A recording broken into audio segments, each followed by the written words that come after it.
Hi students, ഇന്ന് നമ്മൾ discuss ചെയ്യാൻ പോകുന്നത് OBGയിൽ നിന്നുള്ളൊരു ക്വസ്റ്റ്യൻ ആണ്. Let's see the question.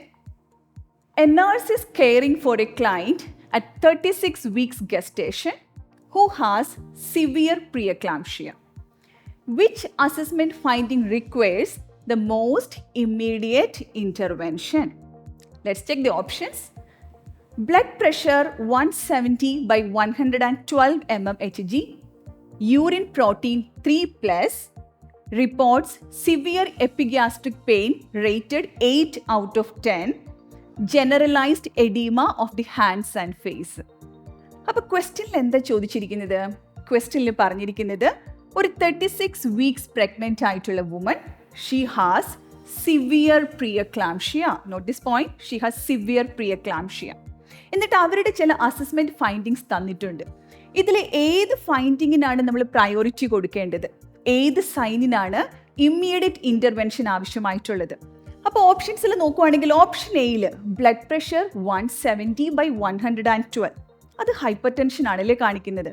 നിങ്ങൾക്കറിയാം 140 by 90യിലും ക്രോസ് ചെയ്ത് പോയി കഴിഞ്ഞാൽ ഹൈപ്പർ ടെൻഷനാണ്. So this is hyper tension. Urine protein 3+ എന്നൊക്കെ പറഞ്ഞാൽ സിവിയർ പ്രോട്ടീൻ യൂറിയാണ്, അപ്പോൾ അതും പ്രശ്നമുണ്ട്. മൂന്നാമത്തെ ഓപ്ഷനിൽ reports severe epigastric pain and the pain score is 8. So severe pain ആണ്, എപ്പിഗ്യാസ്ട്രിക് പെയിൻ ഉണ്ട്, അതും ഒരു സീരിയസ് ഫൈൻഡിങ് ആണ്. നാലാമത്തെ ഓപ്ഷൻ എന്താണ്? Generalised oedema of the hands and face. Actually ഈ 4 ഓപ്ഷൻസും പ്രിയക്ലാംഷ്യയുടെ സൈൻസ് ആണ്. പക്ഷേ ഇതിൽ ഏതിനാണ് ഇമ്മീഡിയറ്റ് പ്രയോറിറ്റി കൊടുക്കേണ്ടത്? അതിന് ഉത്തരം കിട്ടണമെന്നുണ്ടെങ്കിൽ എന്തുകൊണ്ടാണ് ഈ സൈൻസ് വരുന്നത്, അതിൻ്റെ റീസൺ നമ്മൾ മനസ്സിലാക്കണം. Let's check the reason of that signs. First option hypertension ആയിരുന്നു. പ്രിയക്ലാംഷ്യയിൽ എന്തുകൊണ്ടാണ് ഹൈപ്പർ ടെൻഷൻ വരുന്നത്? I will explain. ഇവിടെ നോക്കൂ, എല്ലാത്തിൻ്റെയും ബിഗിനിങ് ഇവിടെ നിന്നാണ്. Abnormal placental development. പ്രിയക്ലാംഷ്യയിൽ ഒരു അബ്നോർമൽ പ്ലാസെൻ്റയാണ് ഡെവലപ്പ് ആകുന്നത്. അപ്പോൾ ആ പ്ലാസെൻ്റയിലേക്കുള്ള ബ്ലഡ് സപ്ലൈ കുറയുന്നു.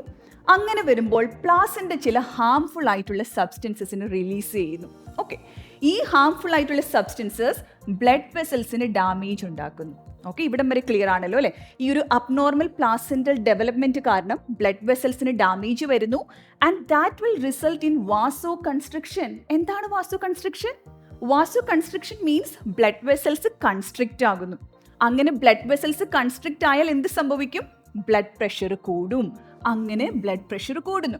അപ്പോൾ ഈ ബ്ലഡ് പ്രഷർ കൂടുന്നതിനുള്ളൊരു മെയിൻ കാരണം എന്ന് പറയുന്നത് ഇവിടെ നിന്നാണ് തുടങ്ങുന്നത്. Abnormal placental development that will lead to the endothelial damage and that will cause vasoconstriction and increased blood pressure.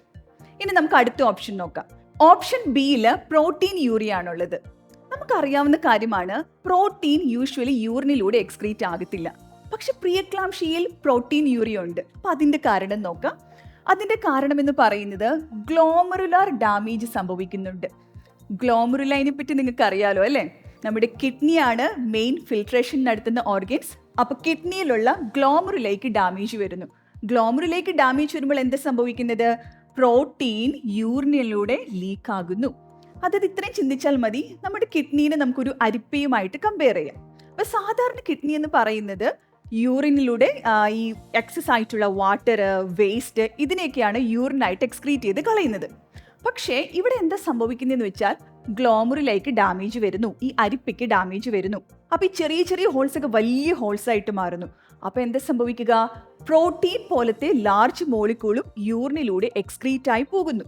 അങ്ങനെ പ്രോട്ടീൻ യൂറിനിലൂടെ പോകുമ്പോൾ പ്രോട്ടീൻ യൂറിയ എന്ന് പറയും. അപ്പോൾ എന്താ സംഭവിക്കുക? പ്രോട്ടീൻ എല്ലാം യൂറിനിലൂടെ പോകുമ്പോൾ ബ്ലഡിലെ പ്രോട്ടീൻ കുറയുന്നു. ആ ബ്ലഡിലുള്ള മെയിൻ പ്രോട്ടീൻ ആൽബുമിൻ കുറയുന്നു. Okay, so you got it. ഈ ഗ്ലോമറുലാർ ഡാമേജ് കാരണമാണ് പ്രോട്ടീൻ യൂറിയ വരുന്നത്. ഇനി മൂന്നാമത്തെ ഓപ്ഷൻ എന്താണ്? Epigastric pain. അതിൻ്റെ കാരണം ഒന്ന് ചെക്ക് ചെയ്യാം. പ്രിയക്ലാംഷ്യയിൽ നമ്മുടെ ലിവറിലേക്കുള്ള ബ്ലഡ് സപ്ലൈ കുറയുന്നു. ഓക്കെ, ലിവറിന് കിട്ടുന്ന ബ്ലഡ് സപ്ലൈ കുറയുന്നു. അപ്പോൾ എന്ത് സംഭവിക്കും? ഇഷ്കീമിയ ഉണ്ടാകും. ഇഷ്കീമിയ മാത്രമല്ല, സ്വെല്ലിങ്ങും ഉണ്ടാകും. ലിവറിന് സ്വെല്ലിംഗ് ഉണ്ടാകും. ലിവറിന് സ്വെല്ലിംഗ് ഉണ്ടാകുമ്പോൾ ലിവർ ക്യാപ്സ്യൂള് സ്ട്രെച്ച് ആകുന്നു. Okay, so look at the picture. ഈ ലിവറിന് സ്വെല്ലിംഗ് ഉണ്ടാകുമ്പോൾ ലിവർ ക്യാപ്സ്യൂൾ സ്ട്രെച്ച് ആകുന്നു. ലിവർ ക്യാപ്സ്യൂൾ സ്ട്രെച്ച് ആകുന്ന കാരണമാണ് ഈ ഒരു എപ്പിഗ്യാസ്ട്രിക് പെയിൻ പേഷ്യൻറ്റിന് വരുന്നത്. അല്ലെങ്കിൽ റൈറ്റ് അപ്പർ ക്വാഡ്രന്റ് പെയിൻ. അപ്പം നമ്മളിവിടെ മനസ്സിലാക്കേണ്ട കാര്യം, ഒരു പേഷ്യൻറ്റിന്, പ്രിയക്ലാംഷ്യ പേഷ്യൻറ്റിന് എപ്പിഗ്യാസ്ട്രിക് പെയിൻ ഉണ്ടെങ്കിൽ അതിന് കാരണം ലിവർ ഡാമേജ് ആണ്. ഒരുപക്ഷെ ലിവർ റപ്ചർ വരെ സംഭവിച്ചു എന്നിരിക്കാം, അത്രയും വലിയൊരു എമർജൻസിയിലേക്ക് വരെ അത് ലീഡ് ചെയ്യാം. അല്ലെങ്കിൽ വേറൊരു കാരണം കൊണ്ടാകാം.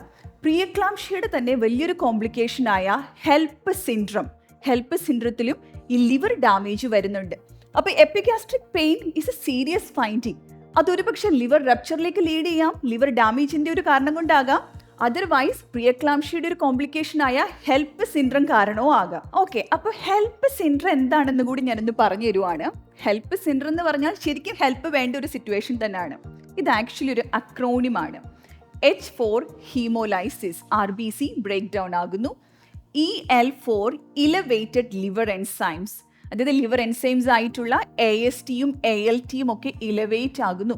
അതിന് കാരണം ലിവർ ഡാമേജ് ആണ് കേട്ടോ. And LP low platelet count കുറഞ്ഞ് ലെസ് ദാൻ 1 lakhിലേക്ക് വരെ പോകാം. ആൻഡ് പ്ലേറ്റ്ലെറ്റ് കുറഞ്ഞ പ്രശ്നമാണല്ലേ, പ്ലേറ്റ്ലെറ്റ് കുറഞ്ഞാൽ ബ്ലീഡിംഗ് ഉണ്ടാകും. അപ്പോൾ haemolysis, elevated liver enzyme, low platelet count, ഇതെല്ലാം കൂടെ വന്നു കഴിഞ്ഞാൽ ഇറ്റ്സ് ഹെൽപ്പ് സിൻഡ്രം. പ്രിയക്ലാംഷ്യയുടെ ഒരു വലിയ കോംപ്ലിക്കേഷൻ ആണ്. It's rare but it is life threatening. അപ്പം ഞാൻ പറഞ്ഞുകൊണ്ടിരുന്നത് ഈ എപ്പിഗ്യാസ്ട്രിക് പെയിൻ ഒരു പക്ഷേ ലിവർ ഡാമേജ് കൊണ്ടുമാകാം. Okay, you got it. ഇനി ഓപ്ഷൻ ഡിയും കൂടി ചെക്ക് ചെയ്യാം. ഓപ്ഷൻ ഡിയിൽ പറഞ്ഞിരിക്കുന്നത് ജനറലൈസ്ഡ് എഡീമ. എന്തുകൊണ്ടാണ് എഡീമ വരുന്നത്? അതിൻ്റെ കാരണം നോക്കുവാണെങ്കിൽ പ്രിയക്ലാംഷ്യയിൽ ബ്ലഡ് വെസൽ ഡാമേജ് വരുന്നുണ്ടെന്ന് നമ്മൾ നേരത്തെ തന്നെ കണ്ടായിരുന്നു. എൻഡോത്തീലിയൽ ഡാമേജ് ഉണ്ടാകുന്നു. അങ്ങനെ വന്നു കഴിയുമ്പോൾ ബ്ലഡ് വെസൽസിനുള്ളിൽ നിന്നും ബ്ലഡ് പ്ലാസ്മ ഇൻറ്റർസ്റ്റീഷ്യൽ സെൽസിലേക്ക് ലീക്ക് ആകും. ഈ പ്ലാസ്മ ലീക്ക് ആകുന്നുണ്ട്. അങ്ങനെയാണ് എഡീമ വരുന്നത്. And one more factor is there. നിങ്ങൾ കണ്ടായിരുന്നു പ്രോട്ടീൻ യൂറിയ ഉണ്ടെന്ന്. സോ പ്രോട്ടീൻ എല്ലാം യൂറിനിലൂടെ എക്സ്ക്രീറ്റ് ആയി പോകുന്നു. സോ ശരീരത്തിലുള്ള പ്രോട്ടീൻ കുറയുന്നു, ബ്ലഡിലെ ആൽബുമിൻ കുറയുന്നു. ഈ ആൽബുമിൻ ഒരു റോൾ ഉണ്ട്. ആൽബുമിൻ ബ്ലഡ് വെസൽസിൽ പ്ലാസ്മേനെ ഹോൾഡ് ചെയ്ത് പിടിക്കും, മാഗ്നറ്റ് പോലാണ്. സോ ആൽബുമിൻ കുറയുമ്പോൾ ബ്ലഡ് വെസൽസിൽ നിന്ന് പ്ലാസ്മ ഇൻറ്റർസ്റ്റീഷ്യൽ സെൽസിലേക്ക് ലീക്ക് ആകും. അപ്പോൾ ഇതെല്ലാം കൂടെ വരുമ്പോൾ ultimate result is oedema. Okay, അപ്പം നമ്മൾ ക്വസ്റ്റ്യനിലേക്ക് തിരിച്ചു വന്നിരിക്കുന്നു. ഇപ്പം നിങ്ങൾക്ക് ആൻസർ കിട്ടിയല്ലോ. ഈ 4 ഫൈൻഡിങ്സിൽ ഏറ്റവും ഡേഞ്ചറസ് ആയിട്ടുള്ളത് എന്താണ്? Epigastric pain. കാരണം എന്താണ്? അത് ഇൻഡിക്കേറ്റ് ചെയ്യുന്നത് ലിവർ ഡാമേജ് ആണ്. ഒരുപക്ഷെ ലിവർ റപ്ചർ ആകാം, ഒരുപക്ഷെ ഹെൽപ്പ് സിൻഡ്രത്തിൻ്റെ ഒരു ഭാഗമായിട്ടായിരിക്കും ഈ എപ്പിഗ്യാസ്ട്രിക് പെയിൻ വന്നത്. സോ നമ്മൾ ഇമ്മീഡിയറ്റ് അറ്റൻഷൻ കൊടുക്കേണ്ടത് എപ്പിഗ്യാസ്ട്രിക് പെയിന് തന്നെയാണ് കേട്ടോ. അപ്പം ഈ ഒരു ക്വസ്റ്റ്യൻ ഡിസ്കസ് ചെയ്തപ്പോൾ പ്രിയക്ലാംഷ്യയുടെ കുറേ സയൻസ് ഒക്കെ നിങ്ങൾക്ക് മനസ്സിലായെന്ന് വിചാരിക്കുന്നു. അപ്പം നമുക്ക് ക്വിക്കായിട്ട് പ്രിയക്ലാംഷ്യ ഒന്നുകൂടി ഒന്ന് റിവൈസ് ചെയ്യാം. സോ പ്രിയക്ലാംഷ്യനെ പറ്റിയുള്ള കാര്യങ്ങളൊക്കെ ഞാൻ ബ്രീഫായിട്ട് ഈ ഒരു സ്ലൈഡിൽ ഇൻക്ലൂഡ് ചെയ്തിട്ടുണ്ട്. പ്രിയക്ലാംഷ്യ ബിഗിൻ ചെയ്യുന്നത് 20 വീക്സിന് ശേഷമാണ്. ഓക്കെ, അത് ഫസ്റ്റ് പോയിന്റ് നോട്ട് ചെയ്യുക. പിന്നെ സിംറ്റംസ് ഓൾറെഡി നിങ്ങൾ പഠിച്ചല്ലോ. ഇപ്പം നമ്മൾ കണ്ടായിരുന്നു ഹൈപ്പർ ടെൻഷൻ ഉണ്ട്, പ്രോട്ടീൻ യൂറിയ ഉണ്ട്, എഡീമയുണ്ട്. എഡീമ തന്നെ ചിലപ്പോൾ പൾമനറി എഡീമയായിട്ടും സെറിബ്രൽ എഡീമയായിട്ടൊക്കെ മാറാട്ടോ. ദെൻ ഹെഡ് ഏക്കും വിഷൻ ചേഞ്ചസും ഉണ്ട്. ആൻഡ് റിഫ്ലെക്സസ് ഒക്കെ കൂടുതലായിരിക്കും, ഡീപ് ടെൻഡൻ റിഫ്ലെക്സസ് ഒക്കെ ഇൻക്രീസ്ഡ് ആയിരിക്കും. ഇത് എക്സാമിന് വളരെ ഇമ്പോർട്ടൻ്റ് ആയിട്ടുള്ള പോയിന്റ്സ് ആണ്. Then we learned about the HELP syndrome. പ്രിയക്ലാംഷ്യയുടെ ഒരു complication. It's rare but it is life threatening. അതിൽ വരുന്നത് haemolysis, elevated liver enzyme, low platelet count. ഇനി പ്രിയക്ലാംഷ്യ പ്രഗ്നൻസിയിൽ ഉണ്ടെങ്കിൽ വരാവുന്ന വലിയൊരു കോംപ്ലിക്കേഷനാണ് DIC, disseminated intravascular coagulation. DIC എന്ന് പറയുമ്പോൾ അറിയാമല്ലേ, ഭയങ്കര ബ്ലീഡിങ് ആയിരിക്കും. സോ ഈവൻ മദർ ഷോക്കിലേക്ക് തന്നെ പോകാം. And it can even lead to death of the mother. So DICയിലേക്ക് പോകാം. And pre time baby and അതുപോലെ തന്നെ പ്ലാസെന്റൽ അബ്രപ്ഷൻ അതൊക്കെ ഉണ്ടാകാൻ ചാൻസ് ഉണ്ട്. ലാസ്റ്റ്ലി ട്രീറ്റ്മെൻറ്റ് നോക്കുവാണെങ്കിൽ ഹൈപ്പർ ടെൻഷൻ ഉള്ളത് കൊണ്ട് ആൻറ്റി ഹൈപ്പർ ടെൻസീവ്സ് കൊടുക്കും. പിന്നെ നമ്മൾ മഗ്നീഷ്യം സൾഫേറ്റ് കൊടുക്കുന്നുണ്ട്. അതെന്തിനു വേണ്ടിയിട്ടാണ് കൊടുക്കുന്നത്? മഗ്നീഷ്യം സൾഫേറ്റ് ആൻറ്റി കൺവൾസൻ്റ് ആണ് അല്ലേ. സോ പ്രിയക്ലാംഷ്യയിൽ സീഷർ വരാനുള്ള റിസ്ക് ഉണ്ട്. സീഷർ വന്നാൽ നമ്മൾ അതിന് പറയുന്നത് എക്ലാംഷ്യ എന്നാണ്. സോ സീഷറിനെ പ്രിവെൻറ്റ് ചെയ്യാനാണ് മഗ്നീഷ്യം സൾഫേറ്റ് കൊടുക്കുന്നത്. ആൻഡ് ഡയോറിറ്റിക്സ് കൊടുക്കുന്നത് അറിയാലോ, എഡീമയുണ്ട്. സോ യൂറിൻ ഔട്ട്പുട്ട് കൂട്ടുന്നതിനും എഡീമയെ കുറയ്ക്കുന്നതിനൊക്കെ ആയിട്ട് നമ്മൾ ഡയോറിറ്റിക്സ് കൊടുക്കുന്നു. അപ്പോൾ ഇതിലൂടെ ഈ ക്വസ്റ്റ്യൻ ഡിസ്കസ് ചെയ്തതിലൂടെ പ്രിയക്ലാംഷ്യ എന്നൊരു ടോപ്പിക്കും നിങ്ങൾ ബ്രീഫായിട്ട് പഠിച്ചു എന്ന് വിചാരിക്കുന്നു. അപ്പോൾ പ്രിയക്ലാംഷ്യയിൽ നിന്നും ഒരുപാട് ക്വസ്റ്റ്യൻസ് പ്രോമെട്രിക് എക്സാംസിന് ചോദിക്കാറുണ്ട്.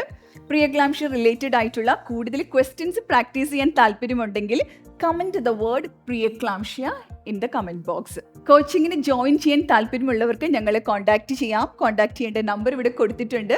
സോ ഇതുപോലുള്ള ക്വസ്റ്റ്യൻ ഡിസ്കഷൻ വീഡിയോസുമായിട്ട് ഉടനെ തന്നെ വരാം. So thanks for watching. Thank you. By.